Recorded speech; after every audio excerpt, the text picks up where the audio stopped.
Hello. A while ago we mentioned that it is not the same seeing than observing. Let's talk about this.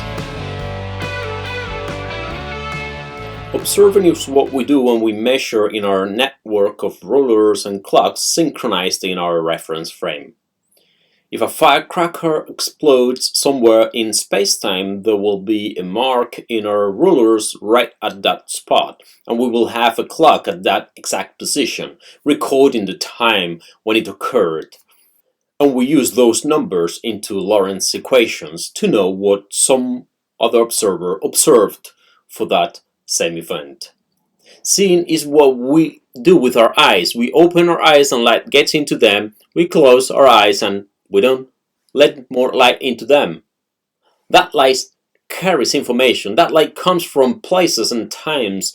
In the explosion of that firecracker, light is emitted that we capture with our eyes. But light needs time to reach our eyes. If we want to describe what we see, we need to account for that. There are two factors affecting what we see. On the one hand, there is length contraction and time dilation. On the other hand, there is the time that light needs to reach us. Let us consider now a book traveling to the right at beta. From our point of view, the book is flying so that the spine of the book faces us. We want to take a picture of the flying book. To do this, we'll need to open the shutter of our camera so that light can enter and excite the sensor that will save the image. That will happen in an instant of time. The camera will collect all the photons that arrive at the sensor right at that moment. But those photons have needed some time to go from the book to the sensor in the camera. Because the book has some shape, the distance from the different parts of the book are different. If the center of the spine is right in front of the camera and the line of sight makes 90 degrees with respect to the direction of motion of the book, then the edges of the book are farther apart from the camera than it is the center of the book. So light from the edges needs more time to reach the sensor of the camera. So the photons that enter the camera coming from the edges had to leave earlier than the photons coming from the center of the book. So the position of the edges will be somehow distorted and to the left because they left the book earlier.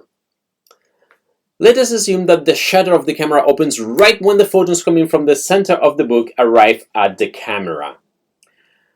Then if you imagine a sphere center at the camera with radius the distance from the book to the camera, only the photons in that sphere will enter the camera, as only those photons are at the right distance to arrive at the same time.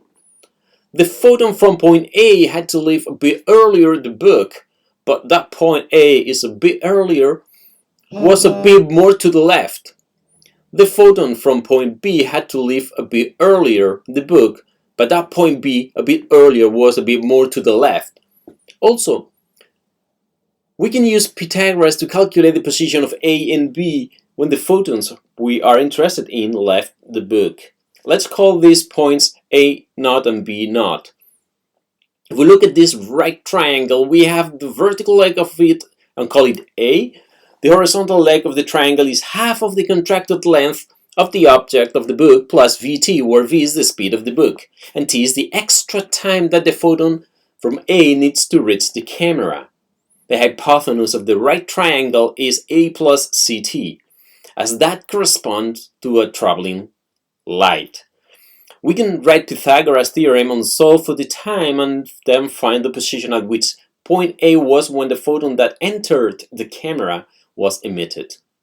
We can do the same for point B. Point B0 was a bit to the left and the horizontal leg of the right triangle is half the contracted length minus Vt. Now let's look at points A, B, C, D, E. Because points A and E are farther from the camera than B and D, which are farther from the camera than C, the book will look distorted. We'll see A and E more to the left than B and D, which will be more to the left than C. So we will see objects distorted, not only length contracted but also deformed. Also, we have not accounted for the color of the book, but we learned about Doppler effect, and we know that those parts coming towards us from the book will be blue shifted, and those going away will be red shifted. So the color of the book will also be affected. Another interesting aspect of seeing is that we can see parts of the object that we wouldn't classically. This side of the book is hidden from the camera. Look at points A, B, C, D, E again, because E is further away. Light from it left the book earlier. Light going to the camera has an angle, so the horizontal component of the speed of that photon can be smaller than the speed of the book. So we can have a photon from that point going to the camera. Then the same for the photon coming from D, from C, from B, and from A. This way we can have photons from A, B, C, D, and E impacting the camera and being recorded in it. This adds another distortion to what we see with the relativistic effects. There's a wonderful website, spacetimetravel.org, that has some very beautiful simulations of different objects moving at relativistic speeds.